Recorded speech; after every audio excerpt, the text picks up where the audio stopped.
네. 오늘 말씀의 제목은 오병이어입니다. 오병이어는 너무나 잘 아시는 말씀이에요. 그래서 오병이어 무슨 뜻인 줄 아시죠? 우리 친구들 무슨 뜻이에요? 오병이어는? 네, 맞습니다. 5개의 떡과 2마리의 생선입니다. 근데 우리나라 말에는 떡이라고 되어 있지만 사실은 빵이에요. 떡은 우리나라로 번역을 했을 때 그것입니다. 이 오병이어 기적은 신약 마태, 마가, 누가, 요한복음에 기록된 유일한 기적이에요. 그러니까 예수님께서 많은 기적을 행하셨지만 마태, 마가, 누가, 요한 전체에 기록된 이 기적은 바로 오병이어 하나입니다. 그래서 이 기적은 굉장히 중요하기 때문에 하나님께서 우리에게 주신 거예요. 네, 이 오병이어 기적은 바로 유월절이 가까웠을 때 예수님께서 행하신 기적입니다. 그래서 유월절이라는 건 뭐죠? 바로 이스라엘 백성이 출애굽을 할 때 하나님께서 명령을 하셨죠. 뭐라고 하셨죠?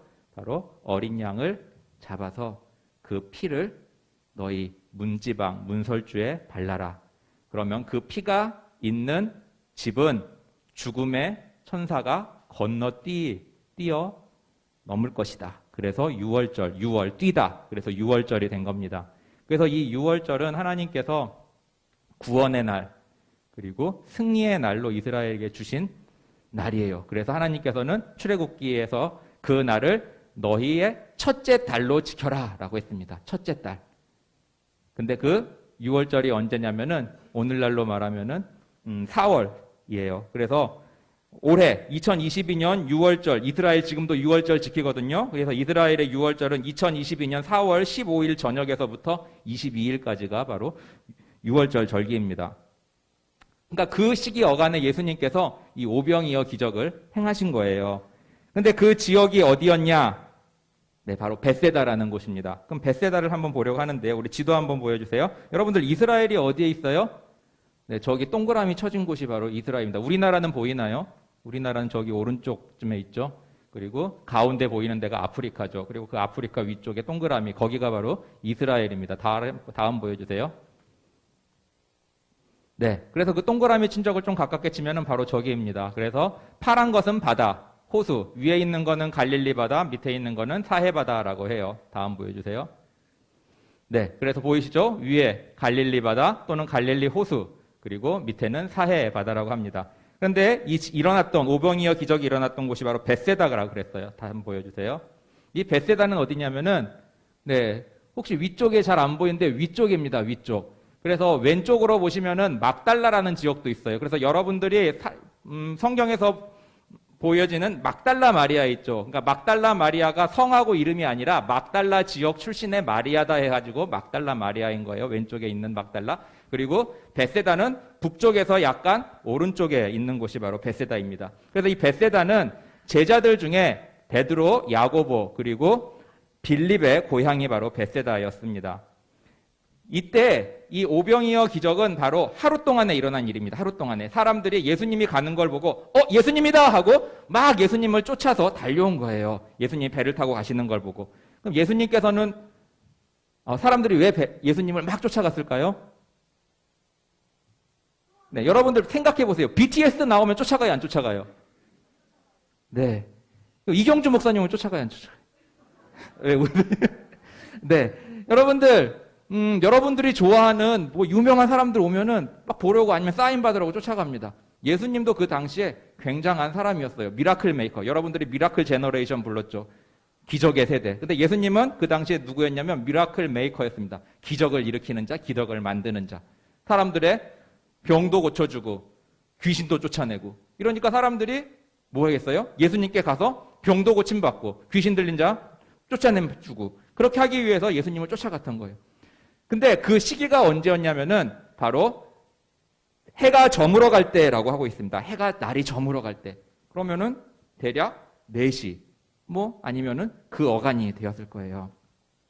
근데 예수님께서 그 많은 무리들이 보는 걸 보시고 이렇게 말씀하십니다. 마가복음 6장 34절 하나만 보여주세요. 같이 한번 읽어볼까요? 시작. 예수께서 나오사 큰 무리를 보시고 그 목자 없는 양 같음을 인하여 불쌍히 여기사 이에 여러 가지로 가르치시더라. 예수님께서 나오는 수많은 무리들을 보고 예수님께서는 불쌍히 여기셔서 무엇을 하셨다고요? 가르치셨다라고 하고 있습니다. 그럼 무엇을 가르쳤을까요? 뭐 주식 투자, 돈 버는 법, 부동산 투기? 아닙니다. 하나님 주님께서 가르치신 거는 세상의 것이 아닌 하나님 나라를 가르치셨어요. 하나님의 나라가 본질이기 때문에. 왜? 사람은 하나님의 형상대로 지음받았기 때문에 아까도 말씀드렸죠. 썩어질 것, 부동산, 주식, 돈 언젠간 다 놓고 갈 것입니다. 그러나 본질적인 것 하나님 나라를 주님께서는 가르쳐 주셨어요. 그렇게 가르치시고 나셨는데 사람들이 이 일은 하루 동안에 일어난 거죠. 저녁 가까이 왔을 때. 그러니까는 사람들을 보시고 예수님께서 불쌍히 여기셨던 것입니다. 그래가지고 예수님께서 요한복음 6장 5절과 6절 한번 보여주시겠습니까? 같이 한번 읽어보겠습니다. 시작. 예수께서 눈을 들어 큰 무리가 자기에게 오는 것을 보시고 빌립에게 이르시되 우리가 어디서 떡을 사서 이 사람들로 먹게 하겠느냐 하시니 다음 보시세요. 이렇게 말씀하시면 친히 어떻게 하실 것을 아시고 빌립을 시험코자 하심이라. 아멘. 네, 여러분들 이 오병이어가 일어났던 지역이 어느 지역이라고 그랬죠? 벳세다라고 그랬습니다. 벳세다는 누구의 고향이요? 안드레, 베드로 그리고 빌립의 고향이었습니다. 그래서 예수님께서는 이 빌립이 벳세다 출신이기 때문에 벳세다한테 한번 물어보신 것 같아요. 그래서 빌립아, 이 사람들 먹이려고 하는데 어떻게 먹이지? 그렇게 얘기를 했습니다. 어디서 이것을 먹이겠냐? 왜? 고향이니까 어디서 무엇을 살지, 뭐 어디에 뭐가 있을지 알 거 아니에요. 그러니까 벳세다에는 빌립이 대답을 합니다. 우리 요한복음 6장 7절 보여주세요. 시작. 빌립이 대답하여 각 사람으로 조금씩 받게 할지라도 200데나리온의 떡이 부족하리이다. 빌립이 뭐라 그랬냐면 합리적인 계산을 했어요. 예수님, 여기에 있는 많은 사람들을 보아하니까 이 사람들 조금씩 먹게 할지라도, 그러니까 아주 조금, 그러니까 한 조각만 베어 먹는 거예요. 그래도 200데나리온이 필요합니다라고 했습니다. 그 당시에 1데나리온은 한 사람의 어른이 하루 동안 열심히 일해서 버는 돈이 1데나리온이었어요. 그 200데나리온이면 200일을 일해야 되는 큰 돈입니다. 그럼 예를 들어 계산 빠르죠, 여러분? 하루에 8만 원. 그럼 200일 얼마 나와요? 네, 하루에 8만 원, 200일. 너무 크나요, 액수가? 네, 1,600만 원입니다. 오늘날로 말하면 1,600만 원이 있어야 애들, 여기 있는 사람들한테 초코파이 하나라도 줄 수 있어요. 라고 대답을 한 거예요. 근데 예수님께서는 빌립에게 뭐 하고자 했냐면 시험코자라고 했습니다. 시험코자. 여러분들, 시험. 느낌이 좋아요, 안 좋아요? 네, 좋진 않을 겁니다. 근데 시험의 유익이 있어요. 시험의 유익이 뭐죠? 모르는 것을 알려주는 거예요. 정확히 짚어주는 거예요. 여러분이 시험이 틀리면 내가 이게 모르는 부분이었구나 라는 걸 알잖아요.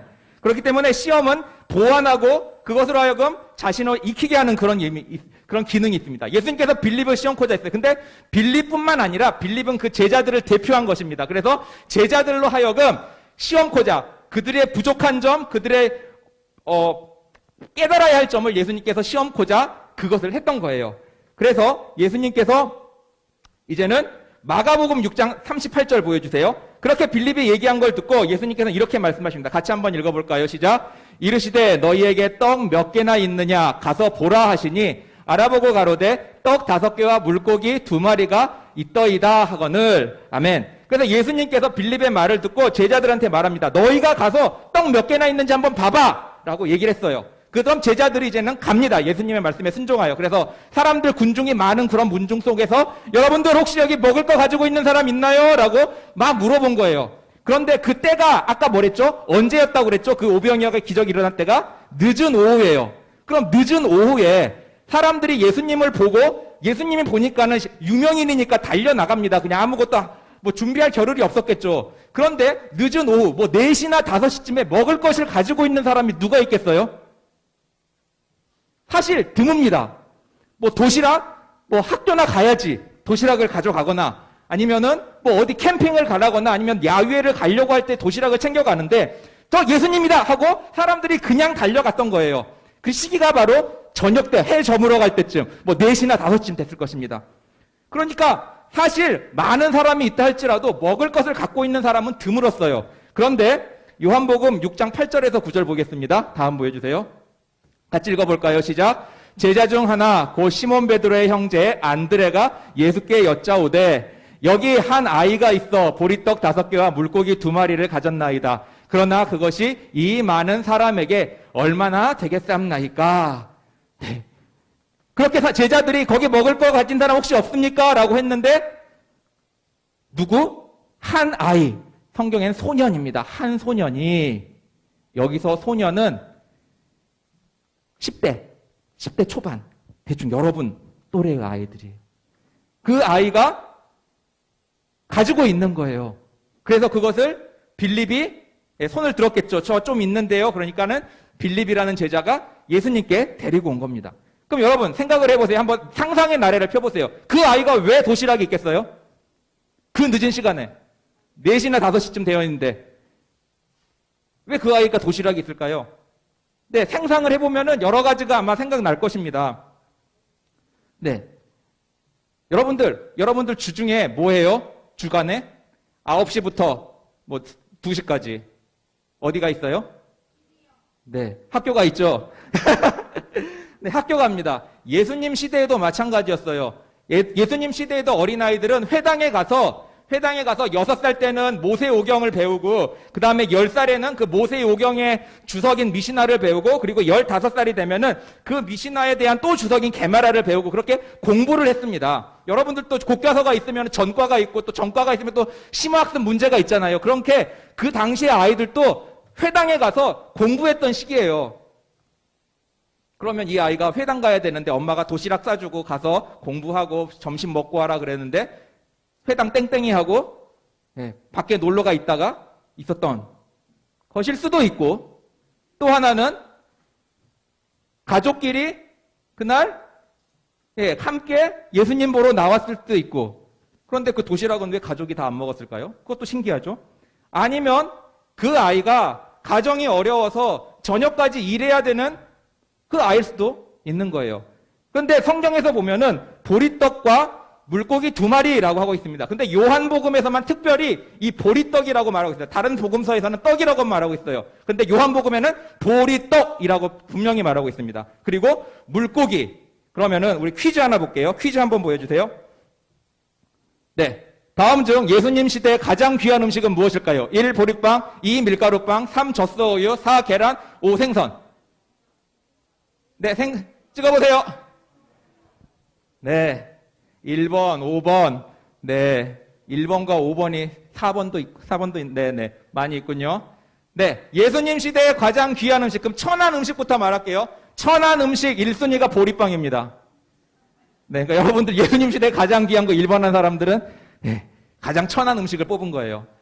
그리고 예수님 시대에 가장 천한 음식 중에 또 하나는 바로 물고기였어요. 근데 요한복음에는 특별히 물고기의 그 단어를 작은 물고기라는 단어를 사용했어요. 그러니까는 큰 물고기 아니에요. 여러분들 물고기 하면은 많잖아요. 삼치도 있고요. 고등어도 있고 갈치도 있고 조기도 있고 정어리도 있습니다.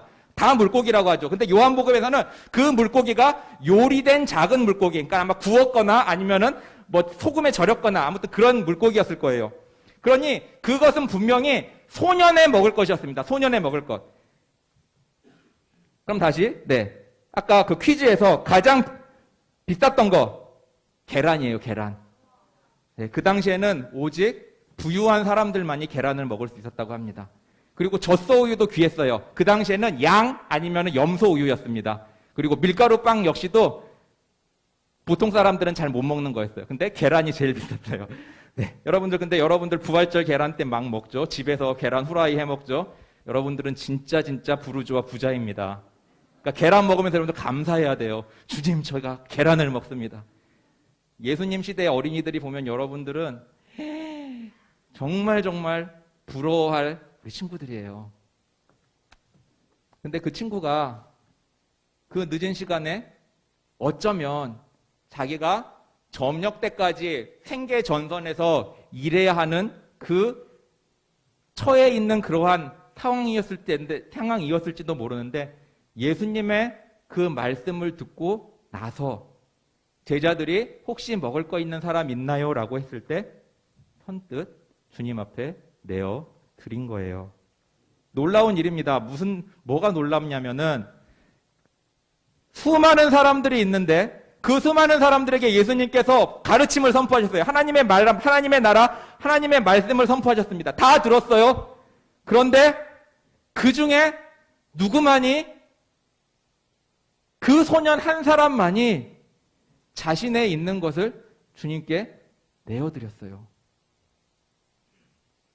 예수님은 하나님의 아들이시잖아요. 하나님이시잖아요. 하나님의 말씀을 듣고도 거기에 있는 군중들은 혹여 먹을 것이 있었던 사람일 수도 있어요. 그러나 꽁꽁 감추고 있었는데 오직 한 소년, 여러분 또래의 한 소년이 예수님께, 주님께, 어쩌면 주님께라는 생각도 못했을 거예요. 그냥 누구 먹을 거 있는 사람 있어요? 그럴 때 사람들은 저거 왜 그러지? 뺏어가려고 그러는 거 아니야? 가져가려고 그러는 거 아니야? 이렇게 생각하고 쫑쫑 감추고 있었을 때 그 소년은 그냥 저 있습니다 라고 했어요. 그때 하나님께서, 예수님께서 그 소년의 그 드림을 통하여 바로 기적과 표적을 이루신 것입니다. 결론입니다. 보잘것 없었습니다. 보리떡 5개, 물고기, 작은 물고기 2마리. 보잘것이 없었지만 그것이 주님의 손에 들려졌을 때 놀라운 결과를 가져다 주었어요. 그 한 소년, 자기의 먹을 것을 드릴 수 있었던 것, 마음 전체의 신뢰였겠죠. 그 한 소년이 자신의 있는 것을 드렸을 때 주님께서는 그 소년의 그 드림을 통해 수많은 사람들을 먹이고 남는 그러한 큰 역사를 이루셨습니다. 성경 속에는 무명의 사람들이 등장합니다. 오늘 본문의 소년, 그 큰일을 했지만 무명이에요. 또 무명의 사람들 있죠? 두렙돈 드린 과부, 자신의 모든 것을 드렸습니다. 그러나 역시 무명의 여인으로 성경에 남았어요. 그리고 또 예수님께 나아온 10명의 문둥자 중에 다른 사람들은 고침받고 다 돌아갔지만 한 명의 사마리아인이 다시 예수님께 돌아와서 주님께 감사합니다. 주님께 감사를 드렸을 때 주님께서 내 믿음이 너를 구원하였다라고 구원까지 선포해 주셨습니다. 여러분들 훌륭하게 되는 거, 여러분들의 이름을 세상에 널리 알리는 거 중요해요. 하지만 여러분들의 이름이 높이 졌는데 거기서 여러분들 추락하면은 하나님도 망신이고 여러분들도 망신일 수도 있어요. 하지만 여러분들이 여기에 있는 소년, 아니면은 두렙돈을 드린 과부, 아니면은 주님께 다시 돌아와서 하나님께 감사했던 그 문둥병 사마리아인처럼 주님, 비록 이름이라든지 이런 게 알려지지 않았을지라도 여러분이 있는 그 자리에서 여러분들이 하나님 앞에 순종의 삶, 여러분들이 드리는 삶, 하나님 앞에 나아가는 삶, 전 인격으로 주님을 사랑하는 삶을 살아갈 때 주님께서는 여러분들 한 사람 한 사람을 통해서 여러분들의 가정, 삶, 여러분들의 사회에 나가서 있는 곳곳을 이 아이처럼 여러분들의 드림을 통해 많은 사람들에게 하나님의 영광이 드러나고 많은 사람들에게 하나님 그들의 유익이 돌아가는 귀한 여러분들 하나님께 쓰임받는 여러분들 한 사람 한 사람 되기를 주님의 이름으로 축원합니다.